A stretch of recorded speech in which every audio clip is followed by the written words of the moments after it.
This is a story, semi-fictionalized, named Contrasts, which I shall tell from a first-person narrative. Each of the pictures has been taken using black and white film, because everything here is hazy, nothing is quite clear, and nothing is linear enough to be seen as it has been experienced. All of the photographs were taken by myself, except from the final, which I, instead, am photographed in. The story begins in the middle, and grows outwards. My father will always be at the centre, but never clearly, and never his face. For we, my twin brother George and I, at the outskirts of this story, will wear his through ours. On one side of my father's path is darkness, and on the other, light. George has always been the loudest presence in the room. And me? Well, for the majority of our lives together, I have been the quietest. Even as children, we strove for different things. The joy he found in people, in noise, I found in words. I wished for silence everywhere but in my own mind. George chose lightness.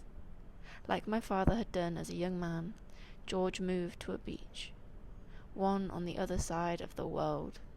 He chose sunlight, and a sky so blue he will never have to worry about not being the densest things in his surroundings. I, on the other hand, chose city, as my father did for a short while upon returning from his time at the beach. I chose London, to be exact, the concentration of this location accentuating my physical lightness of being.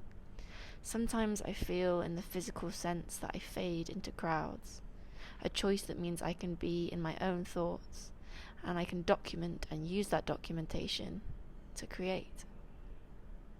Although it is my father that does tie us together, it is also he, and oceans and rivers, who separates us. The water that runs throughout London shall not be a part of this story, as the city is so disconnected from my brother's place of living that it's actually hard to comprehend that anything on my side separates us, just on his. You see, our quarrels growing up came from the fact that I looked for protection in his energy.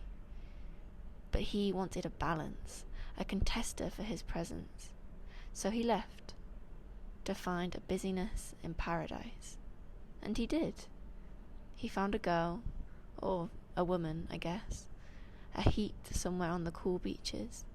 She's American, loud, and all 5'4" of her radiates confidence. They exist amongst one another in melodies of laughter and shouts. Me? Well, in this bursting city, where I moved to become my own protector, I found a beautiful quietness. A man, Swedish, and with a being that exists peacefully alongside mine.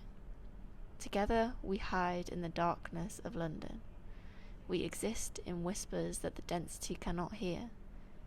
We let the light, seeping in from corners of the sky, find us. George and I could not be further apart, but I think we have found one another again in our new selves somehow. We have reached, between us, a character that lies in the centre of our contrasts. A character, well, just like my father.